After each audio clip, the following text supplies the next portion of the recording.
I'm always excited to read these books. They're just super good. And finally we got around to reading the next one. And to be honest, it's kinda wild.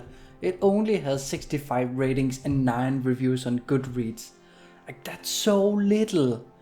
Luckily, the book does have a rating of 4.2, so pretty damn high when it goes up to 5, but still I would have given it higher personally, but we'll talk about that later.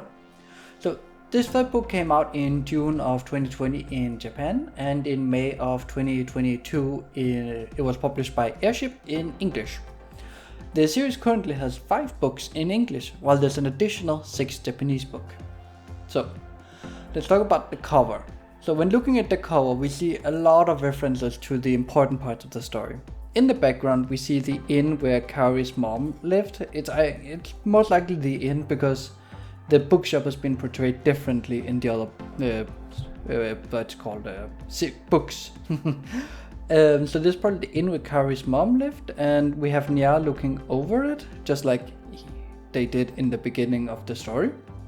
And we see Kaori leaning against Nya for all the support that Nya is providing in this book specifically, like in general, but specifically in this book. And then we also see that Kaori is carrying a book, and that book is most likely the mouse book that her mom used to read to her when she was a toddler. On the other side now, we have Sume. And Sume is, it's difficult to see, but he is glancing over at Kaori.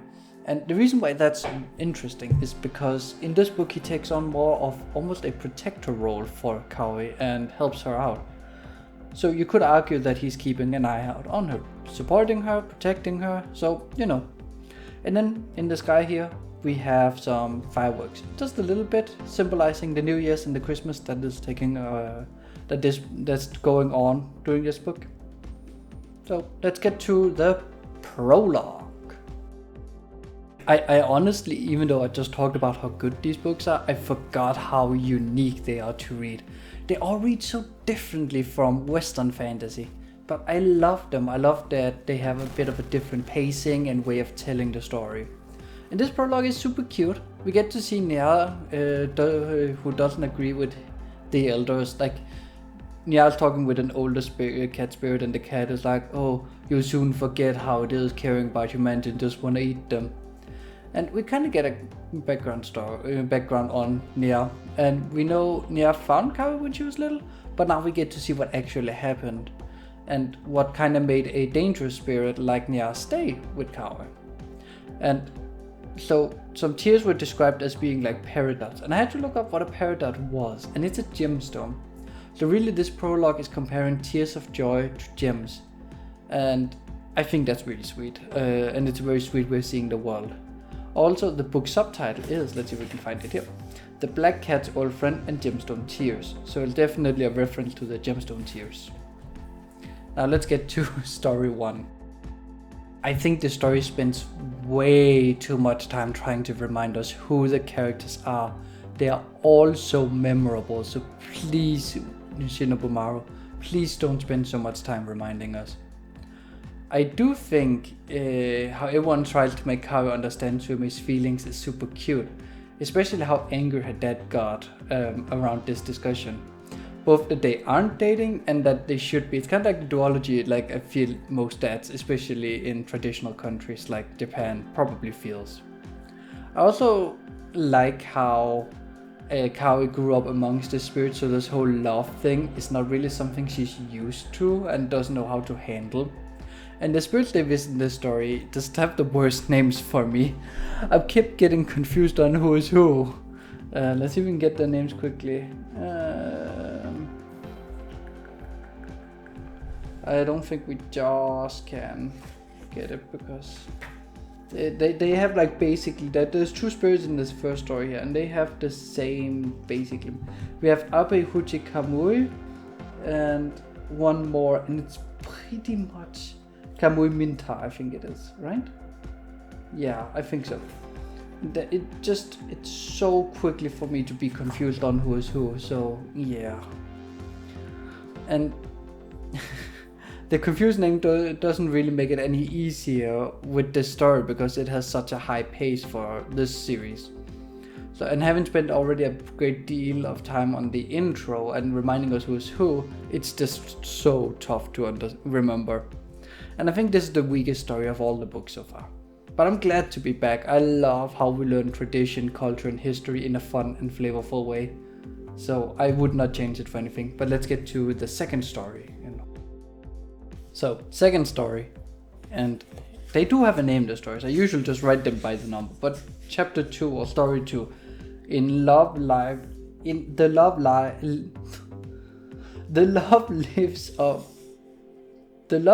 of the bookstore. The love lives of the bookstore. There we go. We got there and we workshopped it. So it's interesting to see how Suimei wants to learn about emotions. And he's going to Kaui, which is both a blessing and a curse, as we see her trying to find books that he will like. But really, it doesn't seem like she knows what she's looking for. So it doesn't really work out.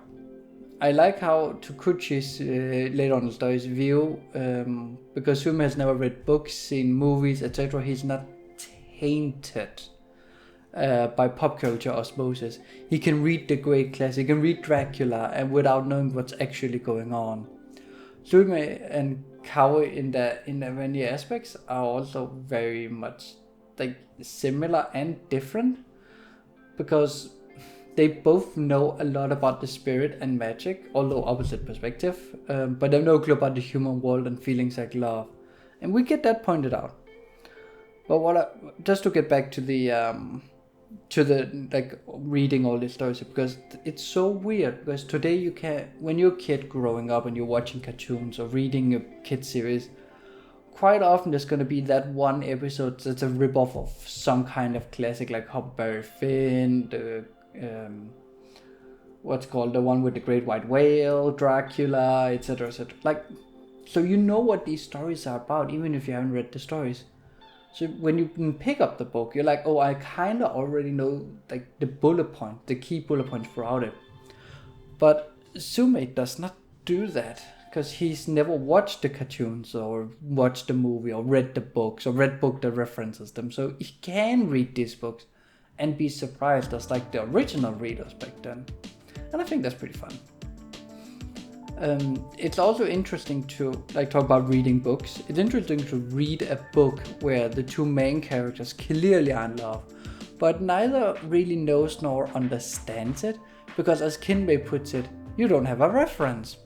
According to Kinmei, the typical love is something we observe from others in society. He argues we have a natural want for reproduction, but not love. And usually you would see love from your parents and see how people fall in love when out in society.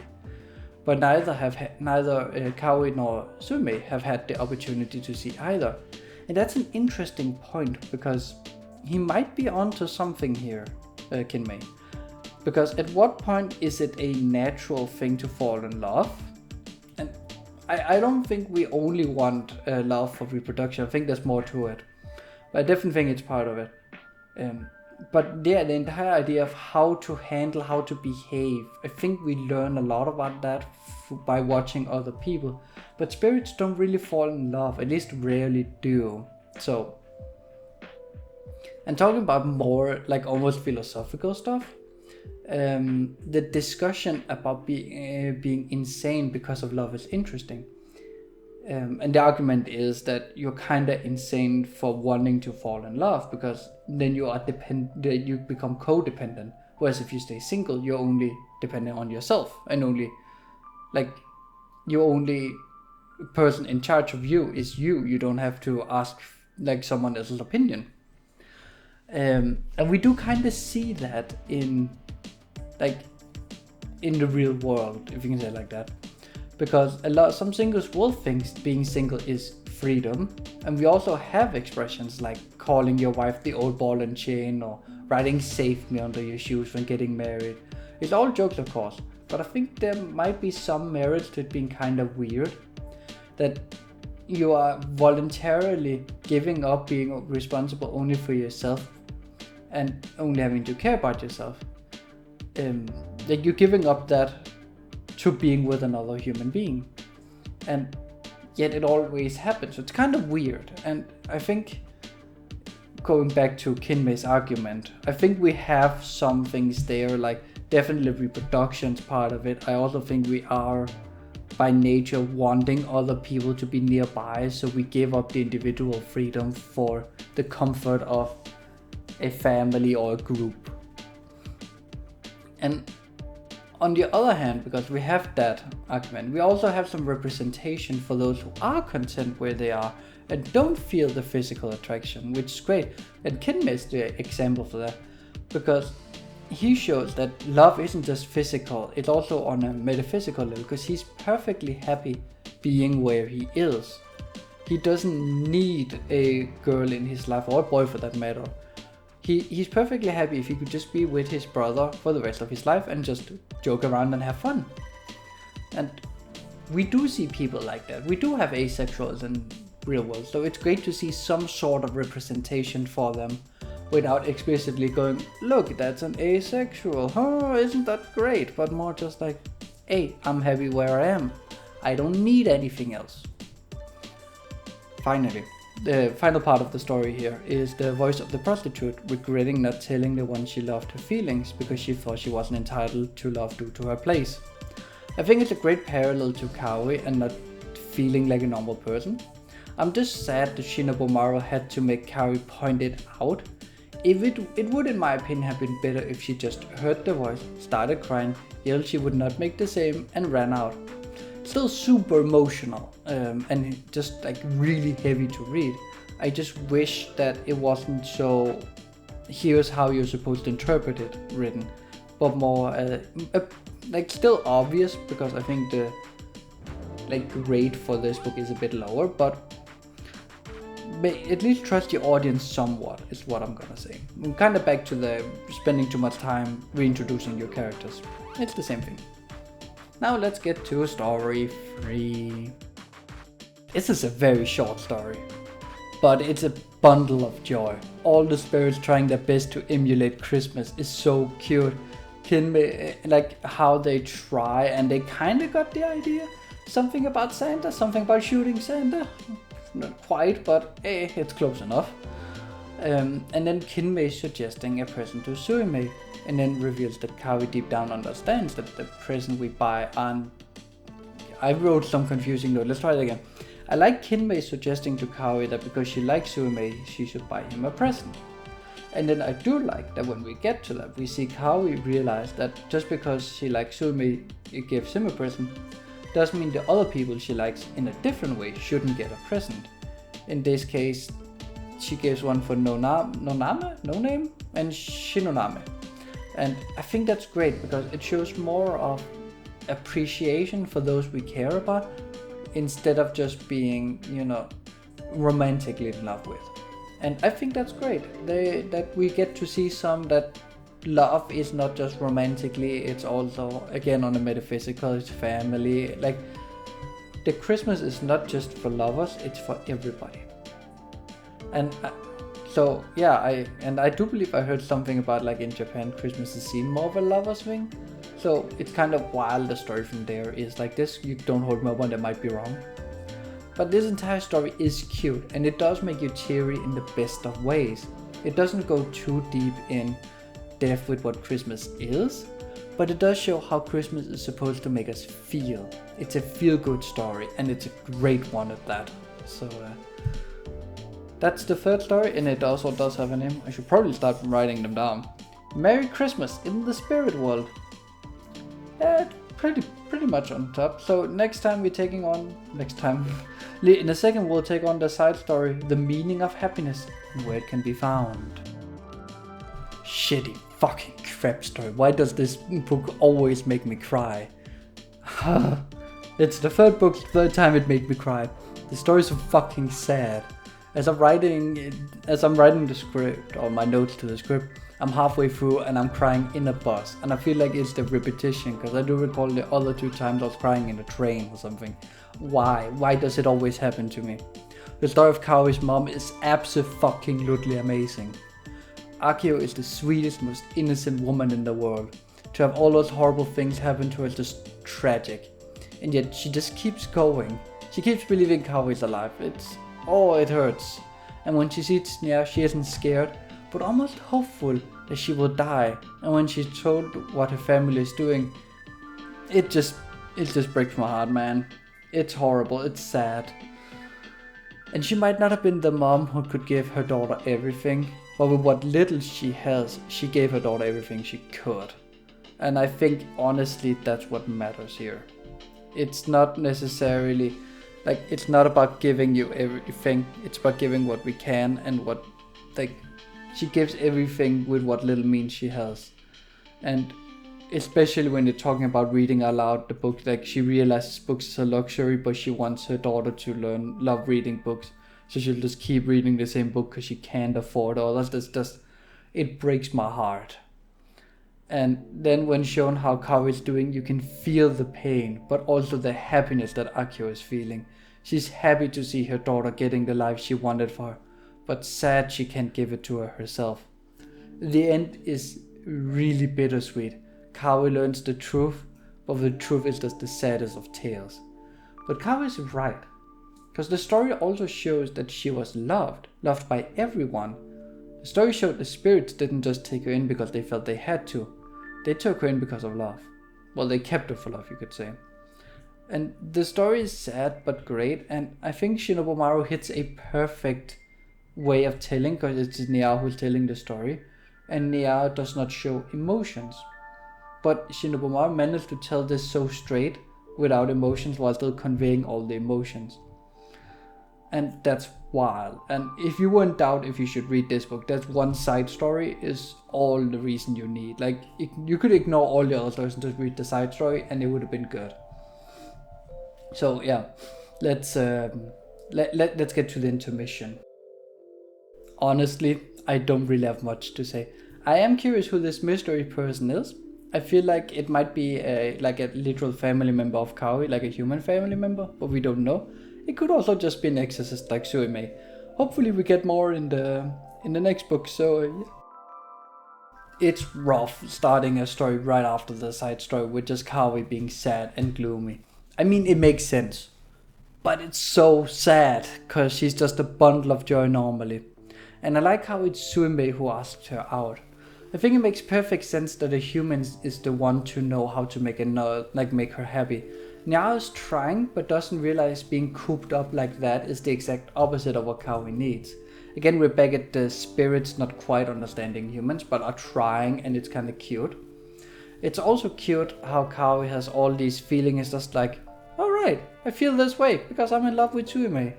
And that's about it. That's her thoughts on it. It's kind of cute because she doesn't understand it really. It's also cute how she sends these small messages to her mom now, almost through like a prayer. I think it's a great addition to her character. I can understand how difficult it must be to forgive your own mother when she killed you, even when you realize she was trying to get back to you. And I mean, I don't know if I would be able to forgive my mom if she killed me. That's a wild sentence to say, by the way. I really got teary though when we learned that Iwate, the grandma of the story, was in the secondary realm. It doesn't really have a name, but the secondary realm, defending her daughter and soon to be born granddaughter tirelessly. She knew she couldn't be there physically for them, but she was still looking out for her daughter, protecting her the best way she can do. And oof, that hit. And then when they were finally united, I shed a couple of tears because you could just feel the joy in this precious moment. But you also feel the little sad for Kawi because understandably she's jealous. And yeah, Shinobu Maru just hits it out of the park with the two last stories. So let's just get to the epilogue and then conclude on the story afterwards. The epilogue takes place right after the previous story, and it's very sweet. It's really, really sweet. Noname understands what Kawi needs, which is just to talk to someone like her, which is Suimei, because he also doesn't have a family in the traditional sense. And Suimei I don't remember what he says, but he makes Kawi blush a lot, and then when she hides in Nia's fur, it's just so cute and adorable. And I think something like that those are relatively small moments in the grand scheme of things, but they're my favorite moments in these books because it's when Shinobumaru really like shines. And then finally, everyone is excited for spring, and I can understand that. It's currently spring here in Denmark, and spring is underrated. It's so good. And living here in Scandinavia, where winters are dark and grey, the promise of spring is always a joy, and you can feel it in the air on the people. It's great, and the eagerness shown in the book is pretty accurate from how we in Scandinavia at least feel. Like suddenly everything gets color, you hear birds, and it's not dark when you get home from work at 4 p.m. It's great. So yeah, I understand. I can definitely relate with the ending on people being excited for spring. So can't wait for reading some spring stories in the fourth one. So that's the third book in the Haunted Bookstore, and to be honest, it is the weakest. However, it's still fucking good. I'm such a huge fan of Shinobumaru. Her works are all insanely good, and I just want to read more and more of her stuff. The book hits all the big feelings like love, sadness, all that stuff. And it hits it in the big moments when it needs to. I don't get how one writer can hit so many feelings in what's basically a glorified novella collection, because all the small, like I call them stories, but the book technically calls them chapters. But they really are like different novella stories connected by a timeline. So I don't get it. I don't get how Shinobumaru can do it, but please keep doing it. It's fucking good. Anyways, if you're in doubt whether the series keeps up the high quality, then the answer is yes. Now go read this and cry with me.